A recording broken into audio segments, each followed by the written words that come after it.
I'm Dr. Sònia Travé Huarte. I've done a PhD at Aston University, so now I specialize on different treatments for dry eye, when to change from one to another, how to subclassify that dry eye.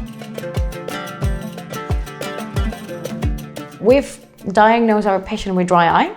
We've subdiagnosed if it's more on the aqueous side or more on the evaporative side. One thing that we need to do across all subtypes and across all severities is provide advice. So advice is something that we need to give in terms of education, what the condition is and why they need to do the treatments that we're telling them. And then the other thing is that after 1 month's time, if the patient's been consistent with their drops or within treatments and they had found no changes, that's when we can move already to the next step. So what we're going to do now is we're going to do a lid debridement. So we're going to remove any dead cells or any tissue possibly blocking the openings of the glands. What we've done is we've put a drop of lissamine just to make sure that the keratinized tissue is shown. And then we've put a drop of anesthetic to make sure that the eye is comfortable. Then I've also put some anesthetic drops on a cotton bud and just run it along the eyelid, just to make sure that the cells are a bit more loose. I just, when we don't say to our patients, put more than 2 drops of anesthetic. We normally put 1 because of the separation probably in between the cells. So we just do that just to help us remove any dead cells. The golf spot that we use has been sterilized. It's flat in one surface that helps with that scraping, and the patient could feel sort of like a sharp scratch. But it's not painful, it's just as if you're scratching them. What we always have to be careful is that you're sort of pointing away from the eye and that the patient's looking slightly up. So we'll start normally from the temporal side to the nasal side, and then I do 1 or 2 passes in different directions. I'm gonna bring the lower lid down, and then I'll just start doing that. And then we can already see in there that we have some oils collected there. So we'll do it as we go along the eyelid. So we normally bring the eyelid down and then make sure we remove anything on the surface of the eyelid. So normally we're going to have that oil and possibly some keratinized tissue. And we'll be doing that all along the eyelid and then all along to the nasal part, getting those oils or any debris. You can normally do it on 2 ways. I normally do it vertical and then a bit horizontal. And then the next step that we would do is the meibomian gland expression. So now that we've cleared or the openings of those glands, we would express to get those oils flowing. So it's not the expression the same as we've did before. It's not the expression to diagnose, it's the expression to treat. So that's going to be more forceful. Could be a bit more painful for the patient. So we just need to let them know. We just have to be careful also how we do it. We need to press it from the bottom of the suspected gland all the way to the top. So we have this sort of like massaging. This is a physical massage of the glands all the way up. So again, as we said, we have the physical treatments, the heat treatments and the light treatment. So this treatment is physical. Any heat, any warm compresses, any IPL could have the 2 things, heat and then light as well. So we'll do now the same thing with the expression. So those forceps, those are the aorta forceps. And what you do is you just, if this is the lower lid, you just put it like that and just press slightly upwards until you see those oils coming up. One thing that I tell my patients is if you feel a bit uncomfortable, let me know rather than pulling back, because you'll have their lids on your hands. So that could be a bit uncomfortable for them. So we'll do that. So we're going to start on the lower eyelid. So if you look up for me, and the eye is numb, so what we're going to do is we're going to place it in here and we're going to apply pressure. 1, 2, 3. So as we can see, the oils in here have been a bit more viscous, and we'll be doing that all along the eyelid. So we can see, we clearly now see that they're a bit more cloudy than what we had in mind before. So we'll do that all along. 1, 2, 3, 4. In this case, we need a bit more pressure, and we see clearly that the oils in here are a lot more viscous than what we were expecting. And we'll do it again in here. So you always make sure that you separate enough the lid from the globe. You start from the bottom, and in here we have a bit more inspissated oils and up. So now we can trace it back and forth to see what we've expressed, the color, the shape, and the amount of pressure that we've put. And then as we go towards the nose, we'll see that it tends to be a bit more painful for the patient, because that's a bit more of a sensitive area. As the patient blinks now, all those oils will come up. So that's mostly to remove if there is any possible blockage. That's on the lower lid. You can also do it on the upper lid. There's practitioners that they avert the eyelid and do it as it is. There's some practitioners that put a contact lens to protect before expressing. I don't think there's a specific set in terms of how to do upper lid expression, but I think it's quite convenient to do if you see blockage or before you do a treatment such as IPL.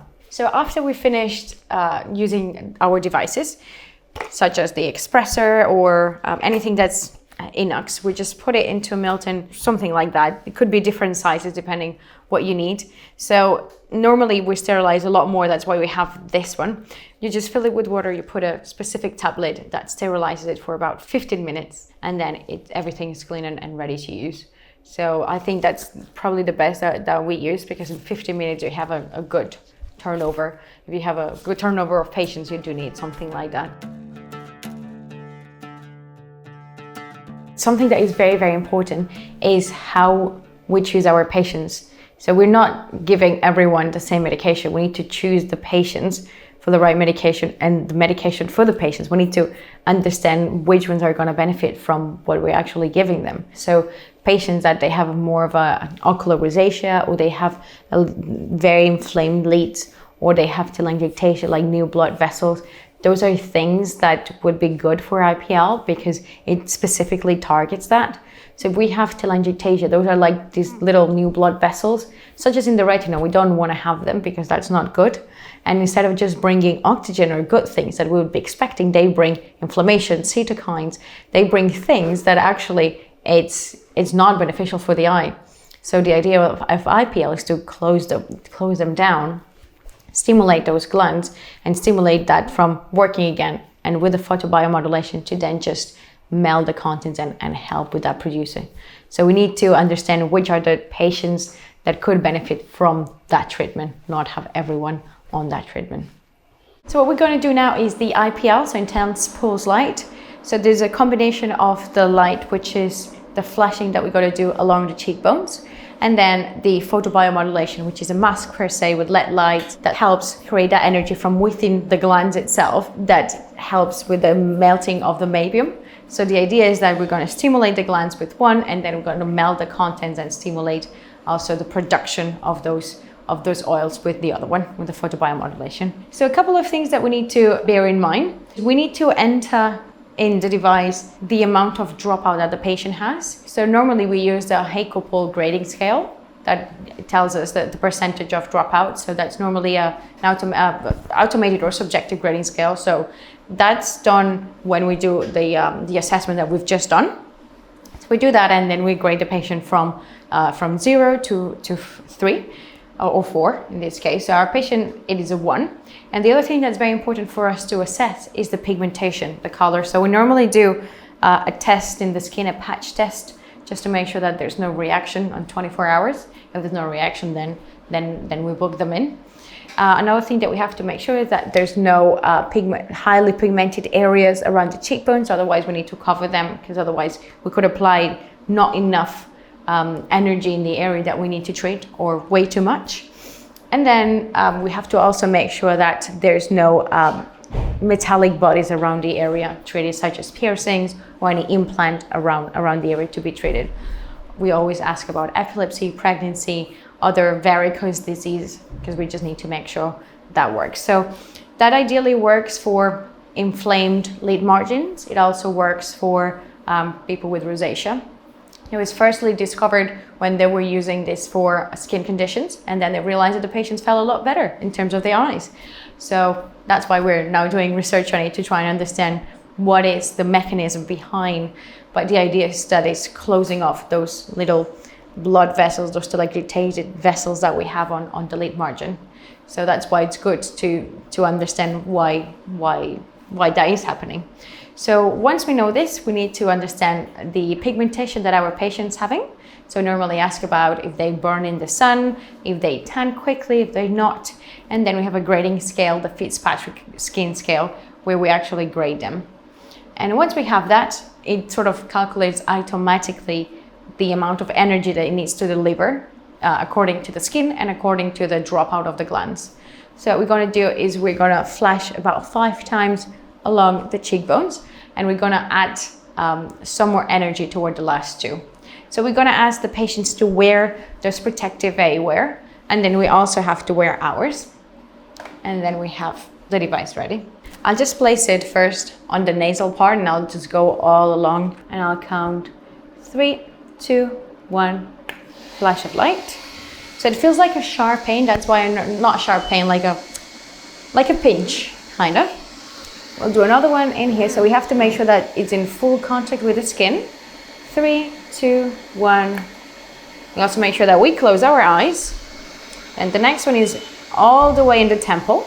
So right in here beside the eye. 3, 2, 1.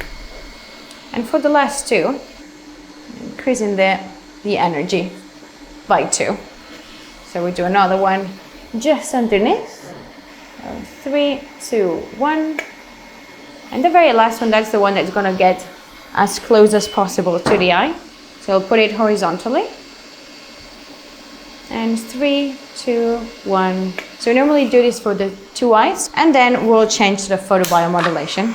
So the patient can now take those glasses off, and then we'll prep the mask. So this is the mask. As you can see, it has the LED light in there. So that will be in the patient's face for 15 minutes. And we normally ask them to have their eyes closed because it's a bit more comfortable, because the light is quite bright indeed. So we'll just put that in there. Just hold it yourself, and we'll bring it farther down. And you can rest back. And now we'll start. So as you'll see, it gets even a bit brighter. So we'll just wait about 15 minutes with the patients with the eyes closed. So normally we do 4 sessions with 2 weeks in between. And that's sort of like the length period, so that we know that IPL delivers as much efficacy of a treatment as it can. We normally do, as we've just done, debridement and expression before IPL, and then we do that also at the end to compare, to see if there's any differences with the pre and post treatment.